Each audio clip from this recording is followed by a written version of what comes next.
Chapter 98. 33 heavenly officials fight over blessed land. Is this your grave? Am I drinking your liquor? Shilian asked. He was a drunken mess and couldn't hear clearly if the ghost friar said anything in reply. He just assumed the owner of the grave was upset and trying to chase him away. I'll get it. I'll go, he grumbled. Shilian crawled upright, still hugging the jug in his arms, then took a few swaying, wobbly steps. He didn't get very far before he lost his footing and fell over himself with a thud. As it turned out, there was a giant pit in the graveyard. It was probably dug to prepare for an upcoming burial, but the deceased hadn't been buried yet, and Shilian went tumbling in instead. Shilian's forehead smacked the outer edge of the pit when he fell. It hurt, and it only made the spinning of his head worse. He sat there feeling woozy for a while before struggling to get up. His hands were muddy and bloody and covered in scrapes and cuts. He held out his hands and looked at them without really registering anything, then tried to climb out of the pit. However, he had just downed an entire jug of liquor. His limbs were limp, and he couldn't exert any power. Every time he tried to climb out, he just went slipping back down. Shilian slumped back to the bottom of the pit and glared at the dismal, overcast night sky for a while, growing very angry. The pit wasn't even that deep. Why couldn't he climb out of it no matter how hard he tried? The more he thought about it, the angrier he became, and he started mumbling despite himself. What the fuck? Shilian had never cursed before. This was the very first time such language had come out of his mouth. It was very curious. The stifling tension in his chest seemed to disperse instantly the moment he swore. Like a child who had just had his first taste of sweets, Shilian clung to the side walls of the burial pit and used all his strength to yell at a deafening volume, "God fucking damn it!" He slapped at the ground and yelled, "Is anyone there? Is there anyone who can help pull me out?"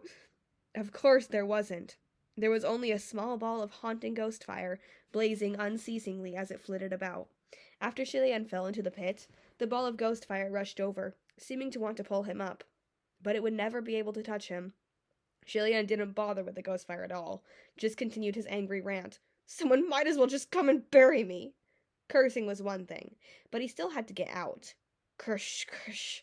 Shilian finally climbed out on his own, but the struggle had left him incredibly unkempt, and he lay on the ground, huffing and panting laboriously. It took some time before he was able to turn onto his side, to curl up, hugging himself. "So cold," Shilian whispered.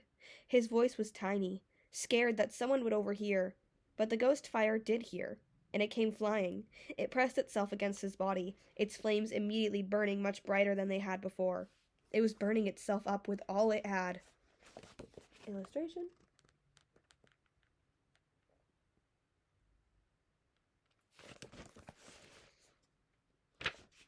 Still, a ghost fire was cold. No matter how close it pressed, no matter whether it burned itself out, it still couldn't bring even a sliver of warmth to the living.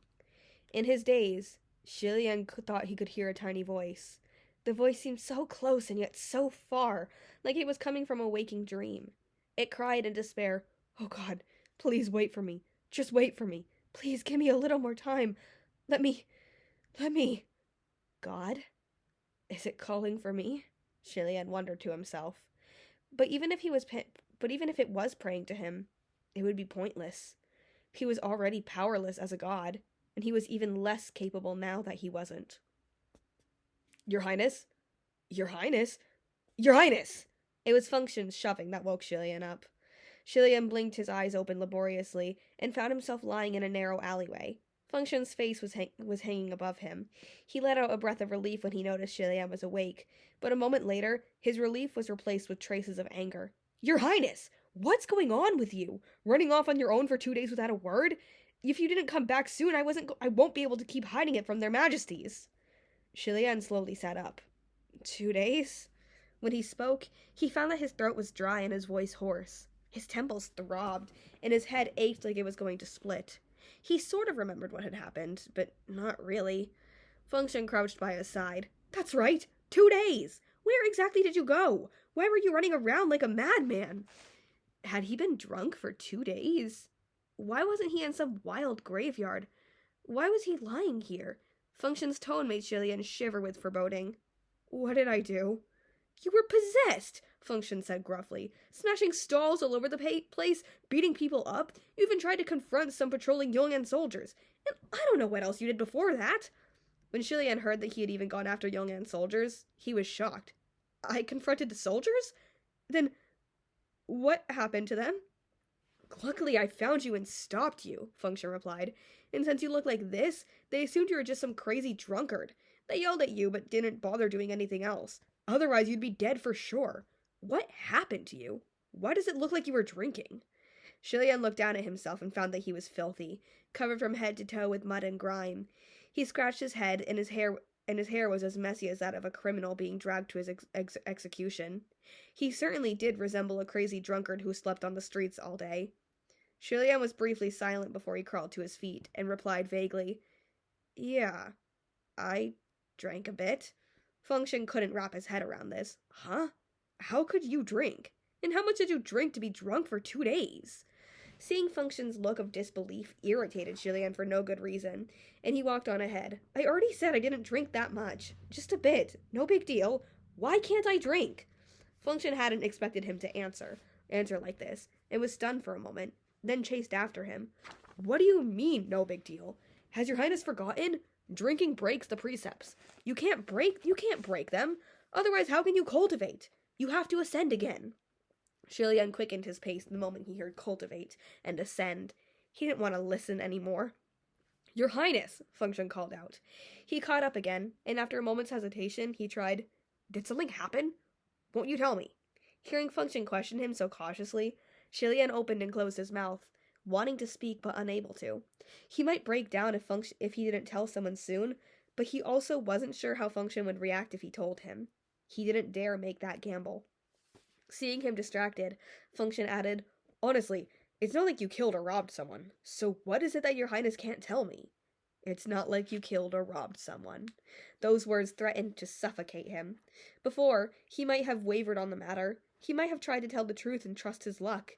But all such hopes were thoroughly shattered in that moment. Shilian dipped his head and turned to keep walking. It's nothing, it's just... I'm really tired. He replied hazily. He was just about to make up an excuse when he noticed something on Function's cheek and stopped in his tracks. What happened to your face? Function felt his cheek, and his muscles tensed when he seemed to prod something somewhere that hurt. There was a gash on his face, and one of his arms had been wrapped carefully with neatly layered bandages. Someone else had clearly taken care of them for him, but Shilian was primarily concerned about the injuries underneath the dressings. How did you get hurt? No mortal could easily harm someone with Function's skill, and it was his shooting arm that had been injured, no less. But Function didn't seem to care. Oh, it's nothing. Just some thugs trying to wreck my business, that's all. Shilian was shocked and bewildered. Was it the street performers from the other day? Yeah, them, Function replied. Why did they crash your show? Shilian questioned. But then he understood. Was it because you still went to busk after we admitted defeat that day, so they came to chase you out? That was pretty much the whole story. A sudden rage exploded in Shilian's chest. Don't go there anymore. Shilian's voice was hard. However, Function brushed him off. Who cares about them? I'll perform there whether they like it or not. You're the one who admitted defeat, not me. So it doesn't count as going back on my word. I'm gonna set up shop there and busk no matter what happens. Other than sneaking around and crashing the show, what can they do to me? I wasn't prepared this time, but next time I will be. If it comes to fistfights, I'm not scared of them. The abrupt hostility that had rushed to Shilian's head instantly dissipated as he listened, replaced by guilt. Function had been steadfast while Shilian was out wallowing in his own misery. How could he possibly face his loyal servant, this man who still hadn't abandoned him despite everything? Shilian sighed. I'm sorry, Function. Function was taken aback, then waved hard. Why is your highness apologizing to me? What rubbish. You were out earning money all by yourself for the past couple days. I'm sorry for the trouble, Shilian said. As long as you focus on your cultivation and ascend again soon, it'll be worth it, Function replied. There was the word ascend again. Shilian nodded heavily. The king and queen believed Function's lies and thought Shilian had spent the past few days training. When they saw him return, the queen happily cooked a meal as always. Shilian didn't have the heart to make Function suffer, so he took his bowl and helped him eat the food. He didn't sleep that night. The next day, Function rose bright and early and headed out, while Shilian remained behind to cultivate. Although he'd pulled himself together by that point and regathered his energy by a millionfold, he still couldn't focus. The only way to rise above the rest was to study and train diligently. That was just common sense. But was there even one in a million who had the ability to study and train to the extremely high level required? By the same logic, Shilian could tell himself to clear his mind 1,000,000 times, but it wasn't so easily achieved by just saying it. His cultivation progress remained as stead still for a dozen consecutive days. Shilian wasn't accomplishing anything, and he couldn't help feeling anxious, especially since every night Function dragged his exhausted body back home, and he and the queen asked after Shilian's progress. The pressure he felt was indescribably immense.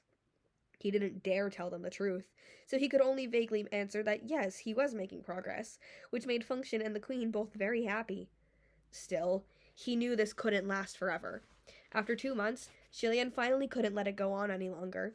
One evening, when Function had returned very late, he and Shilian sat at the table together, eating their previous day's leftovers. As they ate, Shilian suddenly turned to him. "I'm afraid I'll have to leave for a while." Function was taken aback, but he didn't stop stuffing his face with rice. "Huh? Leave? Where are you going?" "I'm going to search for a quiet land filled with spiritual energy where I can cultivate in seclusion," Shilian said slowly. A cultivation spot with abundant spiritual energy gave the cultivator significant benefits. At first, Shilian hadn't wanted to leave his parents and attendants behind, so he'd never left them to pursue seclusion. But now he'd changed his mind. Function didn't overthink it. "Great! Your Highness, you should have done this a long time ago. Cultivation is most effective in quiet seclusion, after all." Shilian nodded, paused, and then said, "I'll have to trouble you to look after father and mother while I'm gone." Function was about to respond, but he hesitated. Although it was only for a moment, Shilian knew him very well. How could he miss that flash of uncertainty? "If you must go, then go," the king bellowed from the back room. "This king doesn't need anyone to look after him." Function and Shilian lowered their bowls and chopsticks and looked toward the back room. It seemed the king wasn't asleep yet, and had overheard their exchange, then barged in on the conversation. Shilian shook his head and whispered, "Acting tough again." Function smiled. "Don't worry, Your Highness. Of course I'll look after them." Well, that answer was completely straightforward. Still, Shilian didn't forget how Function had seemed to hesitate for a moment before answering, like he had some other conflicting concern. But when he thought about it, perhaps he was mistaken. Function didn't know anyone outside their group, and had no other attachments, so what other concerns could he have? Shilian stopped dwelling on it, and moved on to planning what needed to be done before his departure. The next day, Shilian packed a simple satchel, and bid a temporary farewell to his parents and Function. He walked on foot for dozens of kilometers, eating and sleeping in the wild for days. Finally, he found a place suitable for quiet cultivation within a thick, vast, remote mountain forest. Upon examining the area, Shilian was stunned at first, but soon his heart was filled with wild joy. "Such luck! The feng shui here is excellent. I can't believe I found such a rare piece of blessed land." Shilian could hardly believe it. His luck had turned around so unexpectedly after so much misfortune. He checked and rechecked until he was absolutely sure. But this area was indeed a sacred land brimming with spiritual energy. If he could immerse himself in training and focus on cultivation for the next few months, then surely he could achieve twice the results with half the effort. He could make exceptional progress. Shilian finally saw a ray of hope, and his gloomy feelings from recent days suddenly cleared. His heart leapt with joy. "Father, mother, Function, wait for me. I'll be back very soon." He hiked the steep, perilous mountain path for many hours, and finally entered the deepest recesses of the spiritual mountain just before sunset. As he moved through the dense forest, he could clearly sense that he was getting closer and closer to the source of the land's spiritual energy. His steps grew quicker and lighter, but just as he was picking out a location for secluded cultivation, he was interrupted by the clamor of footsteps behind him. How could there be so many feet on such a secluded mountain? Shilian glanced over, but he couldn't have expected the sight that awaited him, and the smile on his face froze. A number of people had arrived behind him, about 30 in total. They came in various shapes and sizes and all wore different styles of attire, but the one thing they had in common was that they were all heavenly officials. A few were officials of the lowest rank in the upper court, but most were officials from the lower court. And among them were the junior officials who had stumbled upon Shilian's failed robbery. When they saw Shilian, their faces subtly changed. They tugged at and elbowed each other, whispering amongst themselves under their breath. And when Shilian saw them, his hands immediately started trembling. Both parties stared at each other in dismay. It was some time before one of the heavenly officials cleared his throat. "What a coincidence that we'd run into your Royal Highness here." Indeed. Why has your Royal Highness come here as well? Shilian gave a light nod, forcing himself to be calm and composed. He responded with neither haughtiness nor humility. I'm here to train. Even though he was a different person now, Shilian still tried his best to speak with the same tone of voice he'd used before he was banished, refusing to allow himself to sound anxious or agitated. The heavenly official smiled. An even greater coincidence. We've come here to train too. Yeah. Who knew that we'd run into each other here? As it turned out, Shilian wasn't the only one who'd spotted this blessed land. This group of heavenly officials had targeted it too. Faced with this situation, Shilian hesitated. Would he have to cultivate alongside all these heavenly officials? Honestly, he despised the idea. He had come here to close himself off from the world and cultivate quietly. There'd no doubt be disturbances. He couldn't achieve solitude around this many people. Some people like to cultivate in groups so they could take care of one another, but Shilian had always cultivated quietly on his own. Furthermore, ever since the robbery incidents, he became anxious whenever he saw heavenly officials he'd once known. Other people's eyes felt as piercing as needles, and the stares tormented him. He was perpetually gripped by the delusional feeling that they were all secretly watching and judging him. He wouldn't be able to focus on cultivation in such a state. When it came to laying claim to blessed lands, there was a first-come, first-served rule. If Shilian was strong enough, he could simply state that he was here first and request they find somewhere else to train. However, the junior officials who had witnessed the robbery incident were right there, so he couldn't act too forcefully. Besides, it'd seem overbearing if he chased away so many heavenly officials to keep this blessed land all for himself. Even if Shilian didn't want to train with other heavenly officials nearby, he had no choice. He would never be able to find another cultivation place with such plentiful spiritual energy. At least not quickly. Shilian could only nod. Yeah, what a coincidence. I'll head in first. Please do as you will, everyone. He began to hurry off to find the quietest cave to hide. Yet a heavenly official behind him spoke up as he turned to go. Hold on. Shilian paused and turned his head back, puzzled. What is it? Some of the 30 or so heavenly officials exchanged looks, and some exchanged whispers. A moment later, one stepped forward with a smile. Your Highness took over many blessed lands in the past. Why don't you let us have this one? Shilian was stunned for a long while before he understood. They were going to force him to leave entirely. How baffling. What bullies. A rush of blood ran to his head. I was here first, but I didn't ask you to go, Shilian thought angrily. Why are you all ganging up and trying to force me to leave? But he didn't dare act out. After a moment of silence, he slowly gripped the strap of his satchel tighter. What do you mean by this? Shilian demanded, his voice hard. One of the heavenly officials began to explain. Well, didn't we just say? Your Highness has claimed many blessed lands in the past. Shilian cut him off now. What does then have to do with now? Are you saying that since I've trained in spiritual lands before, I'm barred from ever doing it going forward? The heavenly official was stumped into silence, looking embarrassed. Shilian tried to remain calm. Also, I don't quite understand. It's not like the rest of you can't cultivate because I'm here. Isn't it common to share spiritual land when cultivating? Why can't we all just keep to ourselves? Why must you ask me to leave? Just then, he heard someone grumble, Stop playing dumb. There are already more than 30 of us. What progress can we make if you're cultivating here too? The man was instantly hushed by the rest of his group, but Shilian immediately understood. So that was it. A blessed land's spiritual energy was limited. If someone took half when cultivating, then anyone who came afterward would have to share the other half. If someone took 80% of it, then only the remaining 20 could be parceled out. And a person with a greater ability to absorb spiritual energy would leave even less for others to use. The heavenly officials were afraid that Shilian would absorb most of the spiritual energy if he were to cultivate. Anything that remained would have to be shared among the 30 of them, barely a sliver for each. Realizing this, the boiling blood in Shilian's head began to roil even more aggressively. He clenched his fists and stated coldly, I will cultivate here.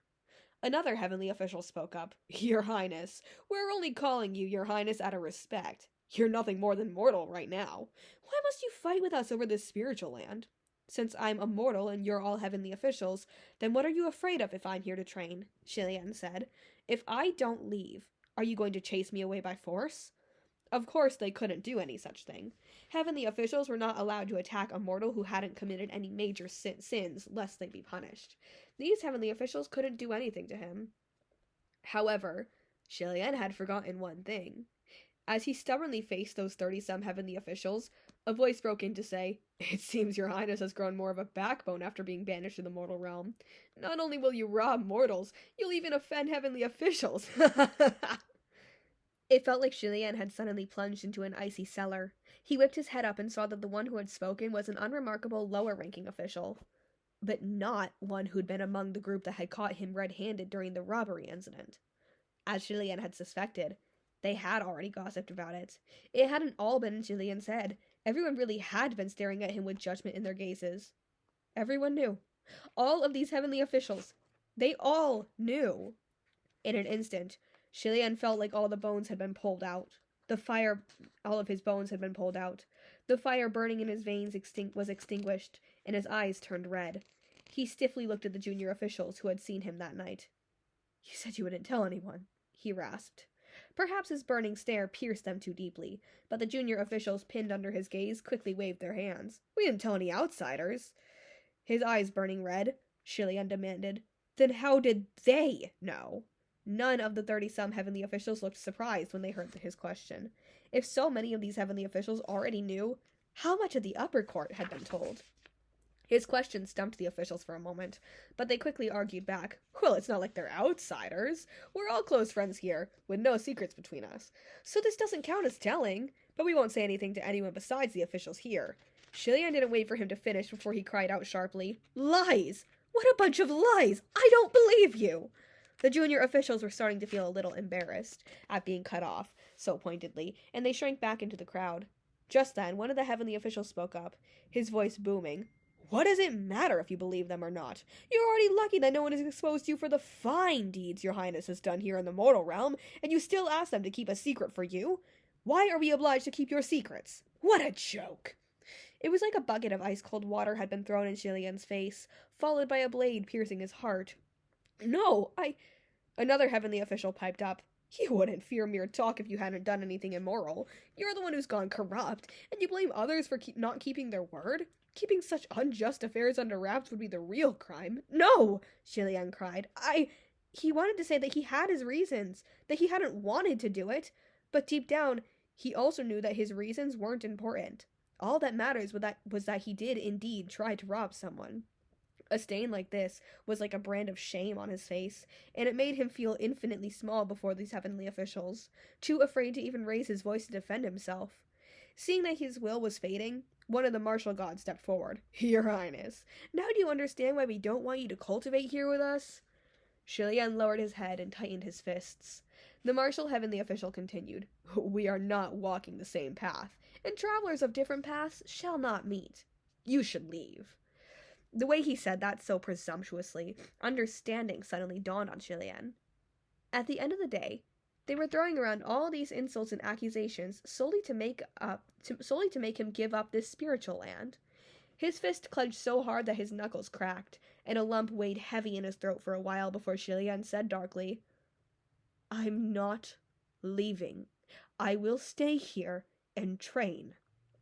Right now, his anger toward the 30-some heavenly officials had surpassed his embarrassment.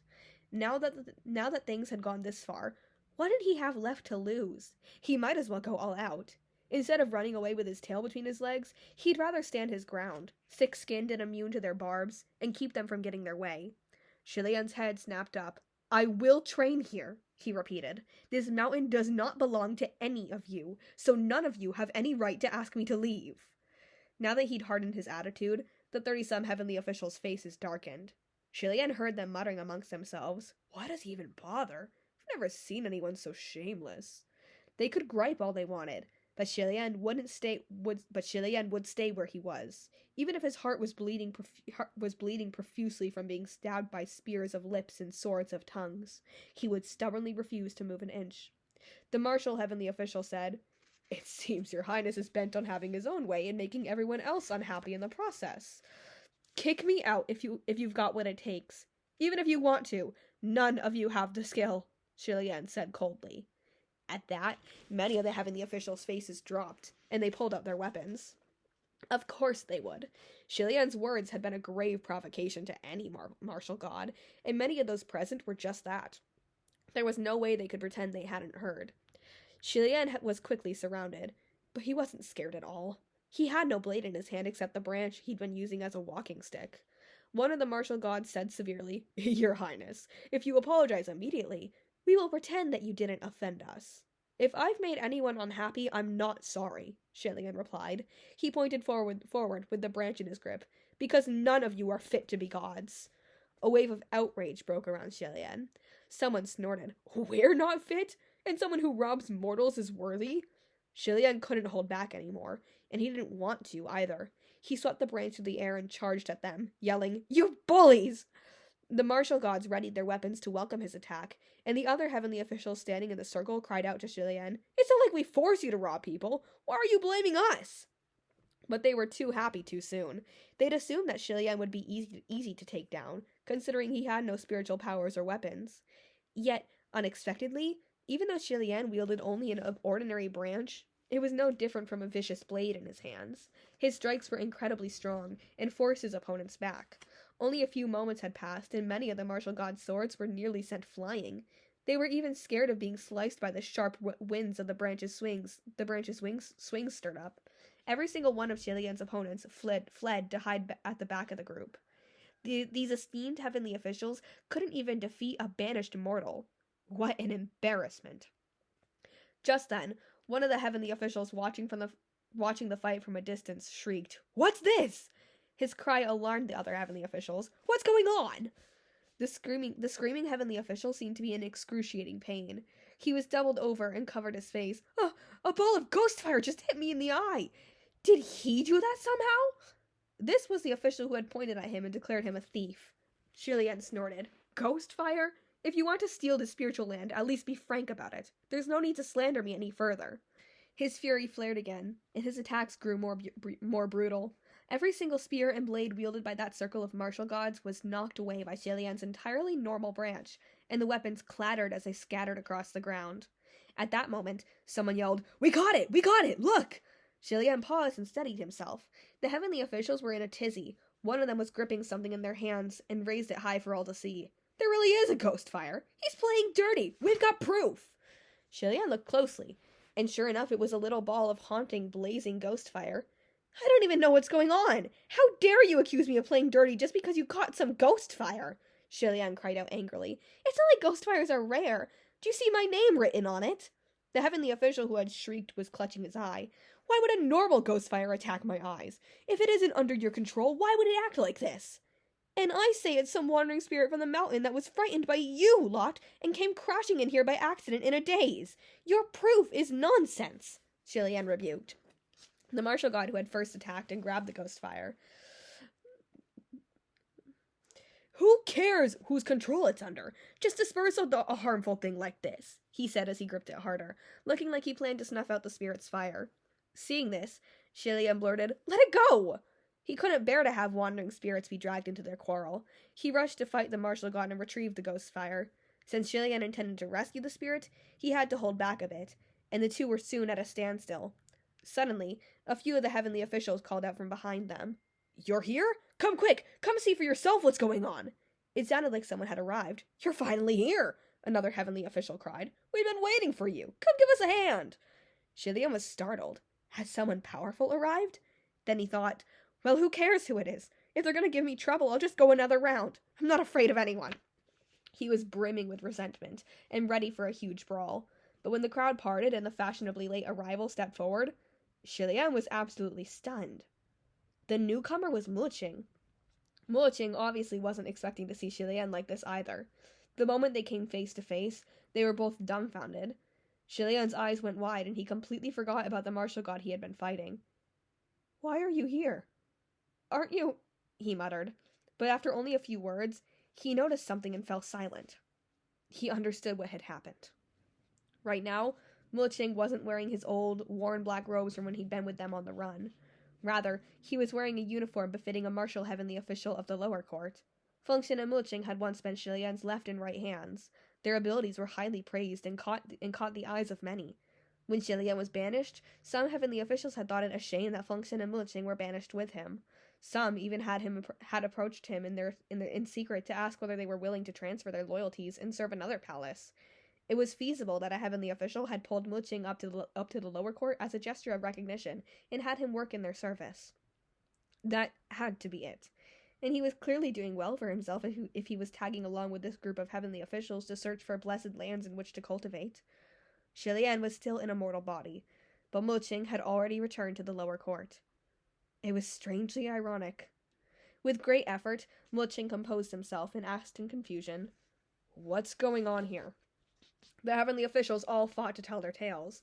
Xilian stood at a distance, his body rigid. He noticed they weren't telling Mu Qing about his robbery. What did that mean?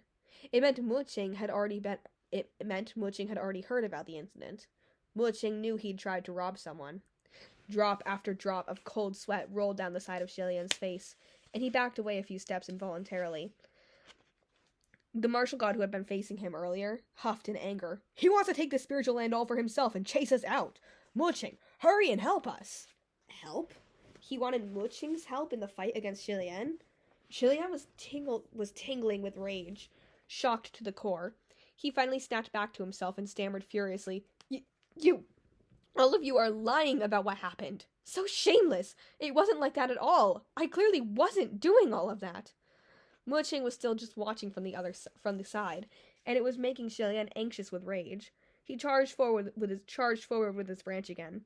The martial gods were having trouble defending against his attacks, and could only retreat in defeat. "Mu Qing, what are you doing just standing there?" they yelled again. The other heavenly officials joined in on the hollering, but Mu Qing still looked hesitant, like he didn't know whether he should attack. Xilian heard them urge Mu Qing to confront him directly, and wild fury blazed inside of him. "Mu Qing isn't like you! He's my friend! He would never help you!" He raged and struck even harder. Another row of weapons was sent flying. The rest of the heavenly officials saw that he was growing bolder the longer he fought, that things weren't going the way they should have. "Mu Qing!" they cried urgently. "Are you just going to watch him make a mess of things like that?" Mu Qing's expression changed erratically. He took a step forward, fingers twitching. "Don't just stand there, give us a hand!" a heavenly official near him called. It just had to be at that moment when someone commented sarcastically, "It's understandable that Mu Qing doesn't want to move. He was His Highness's personal attendant back in the day, after all. Even if His Highness robs mortals and steals our spiritual lands, he can't help but be affected by the sentiments of the past relationship. It's enough that he hasn't teamed up with His Highness. How can we possibly expect more than that?" On the surface, the words sounded like they were giving Mu Qing an excuse to stay out of things, but the comment was insidious. Veins crawled across Mu Qing's forehead. The air was growing delicate, and Xilian could tell this was about to go wrong. "Mu Qing?" All he said was Mu Qing's name. But a moment later, Xilian's hands felt light. Then he heard a slashing sound. Xilian blinked and looked down to find that his only weapon, the tree branch, had been sliced in half. When he looked up again, Mu Qing was holding a long saber, and the sharp tip was pointed directly at Xilian. "Please leave," said Mu Qing, weapon in hand. Xilian stared at Mu Qing in silence for a long time, gripping the broken branch. Finally, he said, "I didn't want to rob anyone, and I wasn't trying to take over the spiritual land either. I got here first." Mu Qing didn't comment. Instead, he repeated blankly, "Please leave." Xilian gazed at him. After a moment of hesitation, he asked tentatively, "You know I'm not lying, right?" He was a little hopeful when he posed the question, but also a little scared. A voice in his head was telling him, "Stop asking, just turn around and walk away." Still, he couldn't help himself. Before Mu Qing could respond, Xilian slumped forward and fell heavily to the ground. The muddy mountain path was riddled with holes and ditches, covered in rocks and fallen leaves. Xilian lay sprawled face down on the ground in a state of disbelief, his eyes bulging. One of the heavenly officials had shoved him while he was standing there at a loss, and made him take that hideous fall in front of so many eyes. It was too humiliating. There were voices all around Xilian, high and low, filling the air and invading Xilian's ears. He stared with eyes that couldn't be any wider at the blackened ground in front of his nose. Then he slowly raised his head. Mu Qing was standing not too far away from him, standing among those heavenly officials, his head turned away, not looking at Xilian. Just like the rest of them, he had no intention of lending Shilian a hand to help him up. And thus, Shilian understood. No one would lend him a hand to help him up. He lay there prone for a long time before crawling up on his own. The heavenly officials thought he was about to kick off another bout and were exceedingly wary. But Shilian wasn't looking for a fight anymore.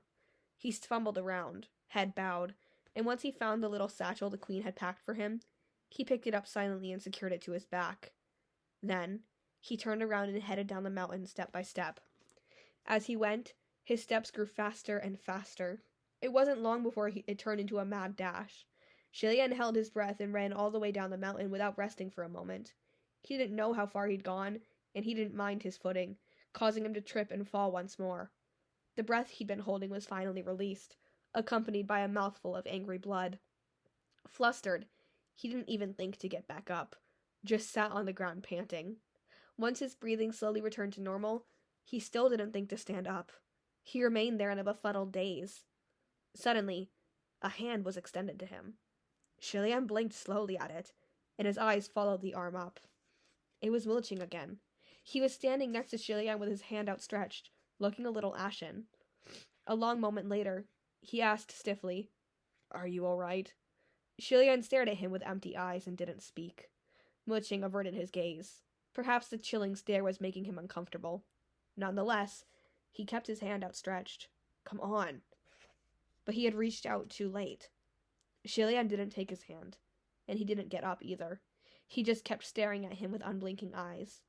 The two remained at a standstill for a long time, and Mu Qing looked more and more upset. Just as he was about to pull his hand back, Shilian grabbed a handful of mud and flung it at Mu Qing. It hit him with a loud splat. Mu Qing had never expected him to do something like that, and he didn't know whether to call it rude or juvenile. Filthy mud splattered on his chest, and spots scattered onto his bewildered face. Anger rolled up a moment later, but he forced it down. "I didn't have a choice," he said in a low voice. He truly didn't. He had been getting along so well with these heavenly officials, and they might have thought he was on Shilian's side if he just stood idly by and watched his colleagues get pulverized. And that would have made his life so much more difficult. It was as if Shilian had forgotten how to speak and could do nothing but hurl mud at him. Mu Qing blocked a couple of shots, but couldn't keep up with the pace. "Have you gone crazy? Didn't I just tell you I didn't have a choice?" he cried furiously. "Didn't you rob someone because you didn't have a choice? Scram! Get out of here! Leave!" Those were the only words echoing in Shilian's mind. But he couldn't utter a single sound, could only crazily grab at anything nearby he could throw. He didn't care who he hurled things at either. Finally, Mu Qing couldn't take it anymore. With a gloomy expression, he left with a sweep of his sleeves. Shilian panted harshly for a bit and fell back down, spacing out once more. He sat in that position until nightfall. Once the skies turned dark, a crowd of phosphorescent flames approached and floated around him, dancing hauntingly about. But it was like Shilian didn't see them. He didn't bother mustering the strength to look. As if the phosphorescent flames were annoyed that they hadn't been noticed, more and more gathered around Shilian. He still ignored them. That is, until a humanoid figure emerged from the assembly of flames. The arrival of this man was always accompanied by a feeling of immense foreboding. When he sensed that ominous feeling, Shilian slowly lifted his head. A white-clothed man was standing about 10 paces away amidst the countless floating phosphorescent flames. Half of the mask on his face smiled eerily. "How are you, Your Highness?" he greeted pleasantly. And that's chapter 98.